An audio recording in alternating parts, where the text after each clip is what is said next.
Entonces tenemos que considerar que este crecimiento no solamente es un crecimiento en positivo, sino que ha sido una recuperación de la recesión que se había producido desde el año 2008 y una progresión al alza en los últimos años, especialmente en el pasado y en este. Para hacernos una idea de si eso puede ser importante o no, vemos que en este caso el crecimiento de la economía española está más de un punto por encima, es más del doble que la media de la Unión Europea, y que en el concierto de las grandes economías europeas, Alemania, Francia e Italia, la economía, el Producto Interno Bruto de España está teniendo una progresión netamente favorable. Lo cual no significa que haya que dejar de trabajar en ello, sino todo lo contrario, que hay que pisar el acelerador para seguir incrementando ese crecimiento en todo lo posible. Por lo tanto, si el crecimiento económico es positivo y la generación de empleo también, eso nos da los medios para financiar el sistema de seguridad social y para mantener sus prestaciones de forma razonable en el medio y en el largo plazo. Bueno, aquí tenemos también cuál ha sido la evolución de los regímenes de seguridad social en los últimos años y vemos que el régimen general ha ido al alza, el régimen de autónomos también, y estos son los más significativos. Hay otros en los que ha habido un retroceso, economía minera del carbón, en empleados de hogar levemente también ha habido una baja. El régimen especial del mar también ha habido un incremento de afiliación. Por lo tanto, el balance general que arroja la afiliación del sistema también es en este caso positivo. Bueno, y viendo que tenemos mimbres económicos y sociales para poder mantener el sistema de seguridad social a medio y largo plazo, que es lo que nos importa, ahora ya vamos a entrar en la regulación concreta de los derechos. Hablábamos antes de la protección de la salud en España. La protección de la salud en España se da conjuntamente entre el Estado central y las comunidades autónomas. El Estado central, el gobierno central, reconoce la legalidad y la legitimidad del derecho a la asistencia sanitaria y la comunidad autónoma es quien lo presta materialmente. ¿Por qué? Porque el derecho a la asistencia sanitaria en España está transferido a la totalidad de comunidades autónomas. Por decirlo así, son nuestras autoridades sanitarias. Bien, ¿quién puede acceder al sistema de salud, al sistema nacional, al sistema público de salud en España? Bueno, pues al sistema público accedemos a través del reconocimiento del derecho a la asistencia sanitaria que nos da el Instituto Nacional de la Seguridad Social, y la llave que nos abre el sistema es la tarjeta sanitaria individual que nos expide cada comunidad autónoma.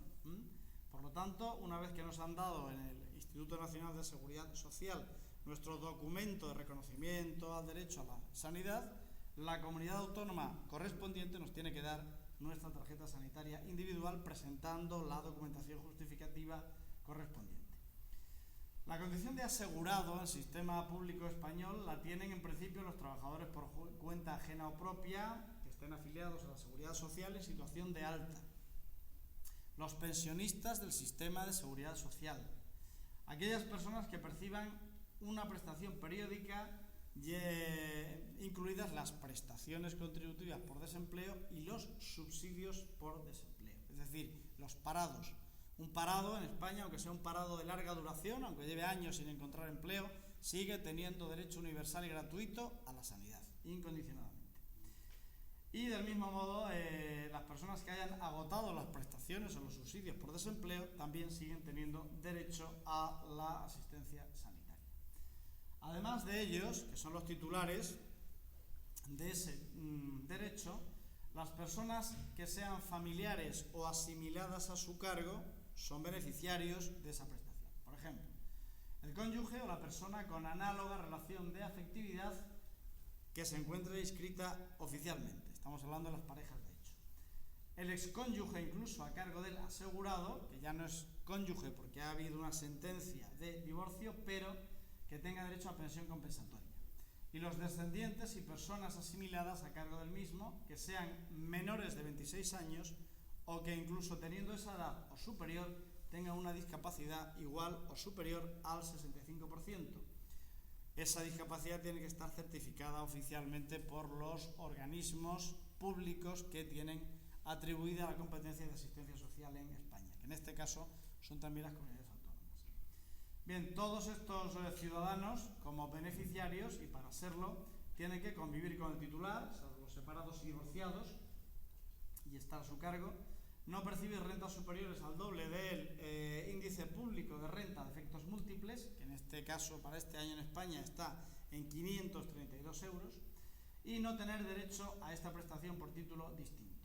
Luego tenemos el caso para la Unión Europea de españoles o nacionales de la Unión Europea o miembros del Espacio Económico Europeo o Suiza que se rigen por reglas distintas y peculiares. Y también pueden acceder a la prestación de asistencia sanitaria personas que tengan suscrito un convenio especial con la Seguridad Social Española a esos efectos. Bien, para hablar con un poco más de precisión sobre el derecho a la asistencia sanitaria lo dividiremos en dos colectivos. Uno, el de asistencia sanitaria, que corresponde a españoles retornados definitivamente a nuestro país, y otro, el de españoles que van o viajan temporalmente a España y que por lo tanto están un periodo corto, como puede ser cuando vamos en vacaciones o vamos a visitar a la familia o a los amigos o vamos simplemente a recorrer nuestra tierra. En principio, si hablamos de la asistencia sanitaria a españoles retornados definitivamente, estamos hablando de ciudadanos que, habiendo vivido en el exterior y habiendo estado inscritos en un registro consular del exterior, han decidido regresarse a España a vivir de forma definitiva. Por lo tanto, piden su baja consular y con ese documento se vuelven a España y se establecen allí. Entonces hablamos de retornados definitivos. Ya había normas que les atribuían el derecho a la asistencia sanitaria, pero por si hubiera alguna duda, que no debe haberla, una ley más reciente, la Ley 25/2015, de hace escasamente 2 años, todavía no se cumplen los 2 años, ha afirmado de forma incondicionada y rotunda el derecho a la asistencia sanitaria de estos ciudadanos en España. ¿Quién se beneficia de esta asistencia? Bien, pues los titulares son los retornados definitivamente, pero sus familiares beneficiarios también son titulares. En este caso, aquellos que se establezcan con ellos en España tienen derecho igualmente a la asistencia sanitaria si no la tienen cubierta por otro medio, por otra vía, por otro convenio especial o por reconocimiento de un tercer país extranjero. La tienen también el cónyuge o las personas indicadas como aseguradas o sus parejas de hecho. Y la tienen también sus descendientes, y no solo los descendientes comunes, sino que si nosotros tenemos un matrimonio entre un español y una mexicana, o una española y un mexicano, y se retornan definitivamente a España, sus cónyuges mexicanos y sus descendientes también tienen ese derecho a la asistencia sanitaria como beneficiarios, aunque el cónyuge o los descendientes no tuvieran la nacionalidad española. Perdón, hay un dato importante. Hablamos, como siempre, también de que se incluyen aquellos descendientes menores de 26 años y los que tengan esa edad superior, pero también padezcan una discapacidad igual o superior al 65%.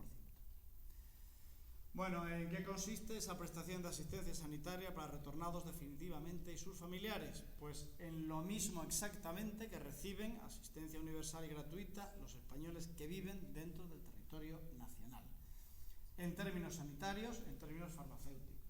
El reconocimiento del derecho lo hace el Instituto Nacional de Seguridad Social y la comunidad autónoma nos da la tarjeta sanitaria individual que nos permite acceder al ejercicio efectivo del derecho. Duración y extinción. Bueno, pues el derecho se conserva evidentemente de forma incondicionada mientras se reúnan estos requisitos y de forma vitalicia, o sea que mientras uno se quede establecido definitivamente allá, él y sus familiares beneficiarios lo siguen manteniendo. Bien, ¿qué documentación nos hace falta para poder acreditar el derecho a la asistencia sanitaria en estos casos? Pues el documento que acredite nacionalidad española, no solo el certificado literal de nacimiento, sino también cualquier otro que acredite esa circunstancia que sea válido en derecho, la certificación consular donde conste alta y baja en registro de matrícula, porque estábamos hablando de retornados definitivos, es decir, personas que vivían fuera de España, pero ya han decidido retornarse, o tienen que pedir la baja y se les tiene que expedir por parte del Consulado General. Y en su caso, si hay personas discapacitadas en la familia, que son dependientes, pues tiene que aportarse el certificado de reconocimiento del grado de discapacidad igual o superior al 65% en el caso de hijos mayores de 26 años que retornen con la familia. Bien, en cuanto a los documentos de identificación personal y empadronamiento, no es necesario aportarlos porque el Instituto Nacional de Seguridad Social, en virtud de la Ley de Procedimiento Administrativo Española, tiene acceso a los registros públicos de las administraciones públicas. Luego ya por sí mismo puede comprobarlos. Y en cualquier caso, como hemos dicho antes, desde mucho antes, desde el 2012, ya había una norma que claramente atribuía el derecho a la asistencia sanitaria a cualquier ciudadano español, pero si hubiera alguna duda al respecto, la normativa más reciente de julio del año 2015 lo deja meridianamente claro. Bueno, eso es para todo lo que hemos dicho, para españoles que se vuelven definitivamente a España. Y para españoles que retornan en estancias temporales, la situación es parecida a la que hemos visto. ¿Quién tendría derecho, si va de vacaciones, si va de visitas, si va de turismo a España, a esa asistencia sanitaria, siendo español? Los pensionistas y trabajadores por cuenta ajena y propia, residentes en el exterior, en sus desplazamientos temporales que no tengan esa cobertura prevista por cualquier otro mecanismo jurídico. ¿Y quién puede actuar también? ¿Quién puede beneficiarse de la titularidad de ese derecho? Igualmente los familiares de esos españoles, pensionistas y trabajadores por cuenta ajena o propia, que residan en el exterior con ellos y los acompañen en sus desplazamientos temporales a España. En este caso también, como en el supuesto anterior, se entiende por familiares beneficiarios los cónyuges de las personas indicadas como aseguradas o sus parejas de hecho legalmente inscritas y sus descendientes comunes o respectivos tengan la nacionalidad española o tengan la nacionalidad del otro cónyuge y del mismo modo menores de 26 o mayores discapacitados en 65% o más. El contenido de la prestación también se refiere a la atención universal y gratuita en materia sanitaria y farmacéutica. También reconoce el derecho al Instituto Nacional de la Seguridad Social y también se hace efectivo a través de la tarjeta sanitaria individual. El derecho, en principio, puesto que es una estancia temporal, se prevé que dure un plazo inicial de 3 meses ampliable a otros 3, hasta un máximo de 6. Y en este caso decimos que son 6 justo porque estamos hablando de estancias temporales.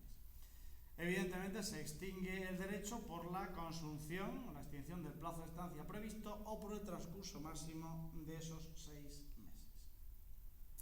En cuanto a la documentación que hay que acompañar para acreditar el derecho a estas prestaciones, es bastante similar a la que hemos visto antes.